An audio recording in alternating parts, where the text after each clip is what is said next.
Hey, Assalamualaikum Ali. How are you there? Are you doing good? Waalaikumsalam Rashid. Alhamdulillah, so far I'm doing very well. You know, I just come back from World Solar Car Championship Japan 2021. It is very interesting event. Sound interesting. But what is solar car actually? A solar car is a solar vehicle that used for land transport where usually run on only power from the sun, that use solar panel to recharge batteries or run auxiliary system for a car that mainly uses electric power. The solar panel absorbs the sunlight which convert it into electricity via photovoltaic board. So, the car get the power from sunlight and did not perform any fuel combustion. So at the end, it could reduce the air pollution. Oh, awesome.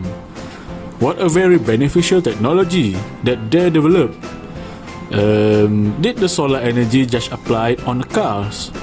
Don't they exploit it into another appliances using solar power? Actually yes. Solar energy also has been exploited into another appliances. As you can see, some home has a solar photovoltaic on their rooftop, which it will absorb the sunlight that later being converted into electric energy to be consumed in the household. Not just that, Rashid.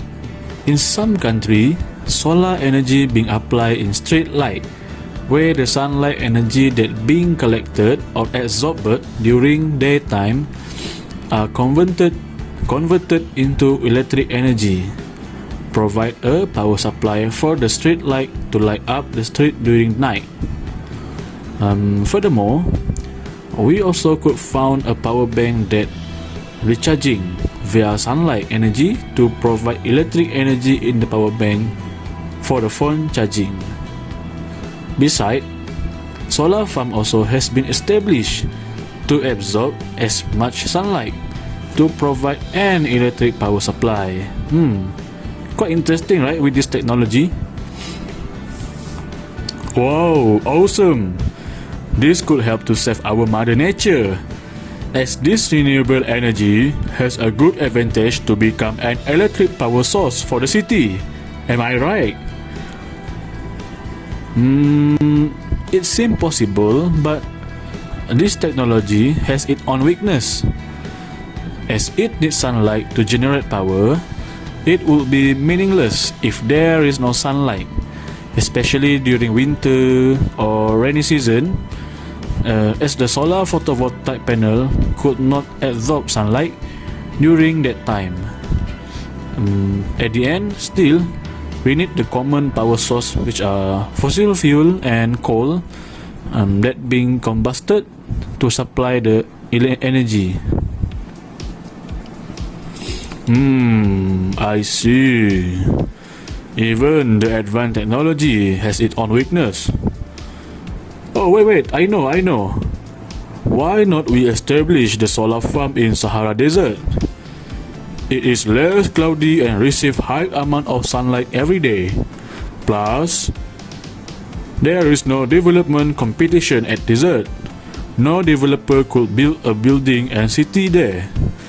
Largest and hot desert seems like a perfect place to install as many solar panels that humankind could need, which provide enough electric power demand and replacement the conventional coal and fossil fuel energy source.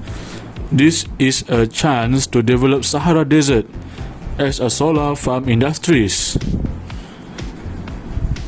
Right. I also think the same with you, Rashid. It could provide 4 times as many solar farm needed for the world, since it has a huge space. By consume 1/4 of Sahara Desert, also should be more than enough to provide electric current supply in the world. Oh, well, Rashid, when discussing about this, I remember the documentary that I watched before, where Dr. Yang Li, a researcher from University of Illinois, mentioned that a large amount of panel in Sahara Desert would change the climate of Sahara Desert. Did you know that? I did not sure, and I did not aware about it. Can you share more why it could be? Well, Rashid, let's watch this documentary. The color of the sand there is quite light, so it reflects a lot of sunlight back into the atmosphere. So dark-colored solar panels would make the surface take in more of the sun, increasing the ground's temperature. That in turn will lead to warmer air rising up, mixing with cooler air, condensing, and then coming back down as, any guesses? Rainfall! Exactly. Eventually, the Sahara would turn from an arid desert into a savanna or even a blooming garden. Whoa, the Sahara Botanical Garden. I like the sound of that. Or maybe the Sahara rainforest? So, what's the deal? Why aren't we there yet, happily hauling solar panels to the desert? Well, to start with, it only sounds like a perfect plan on paper.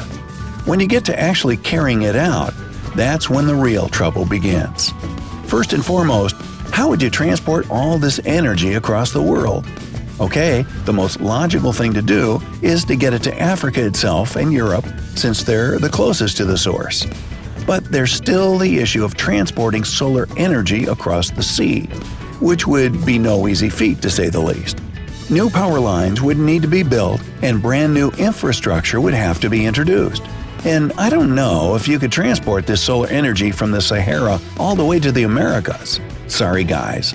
Anyway, add all that to the cost of installing the panels and you'd be looking at hundreds of billions of dollars in investment. Maybe European countries could handle such costs, but the same can't be said for a lot of African nations. Solar energy could bring in immense benefits to them, but a large majority just wouldn't be able to afford it. Expenses aside though, there's also the question of working with local leaders. You see, the Sahara belongs to several countries at once, so to build anything at all there, you need permission from all of them. Of course, you'd think everyone would see what good such a project brings, so there shouldn't be any trouble negotiating. But nevertheless, problems can arise when it comes to working with local authorities. Maybe an example will help make it clearer. For instance, one country says, "Sure, you're allowed passage through my territory." You work together for several months when, let's say, a different person takes over the country, as does happen. Hopefully they'd continue working with you like their predecessor did, but that's not guaranteed. If they don't, you're once again thrown back to the negotiation stage, and you can't go through the territories previously agreed upon. Naturally, the supply chain is broken, and what's worse, you might not even reach a new agreement at all. Maybe this country has changed their mind about the whole project.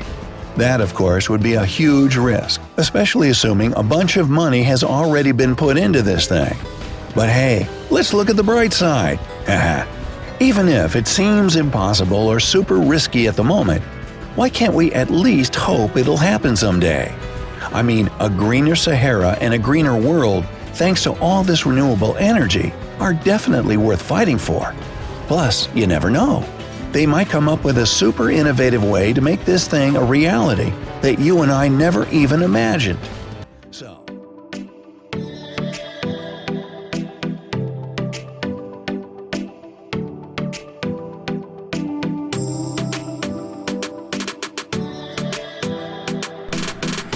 So, as a conclusion, a decision to develop Sahara Desert into a bigger solar farm would affect the Sahara Desert, its own climate, as the heat absorbed at the ground would produce a cooler atmosphere at the Sahara, which later lead to raining.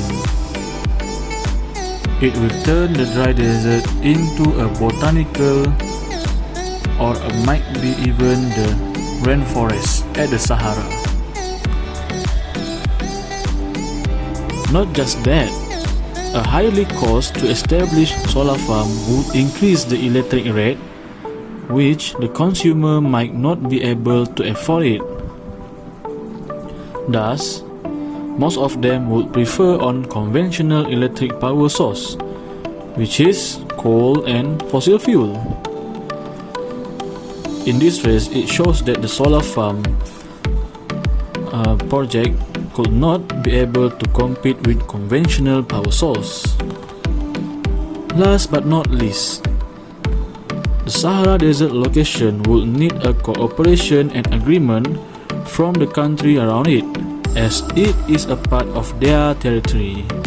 It might be agreed by the recent government, but there is no guarantee for the present government would continue the solar farm project, as if the present government didn't agree with the project after it being established, so it will be meaningless after consume a highly cost on solar farm project.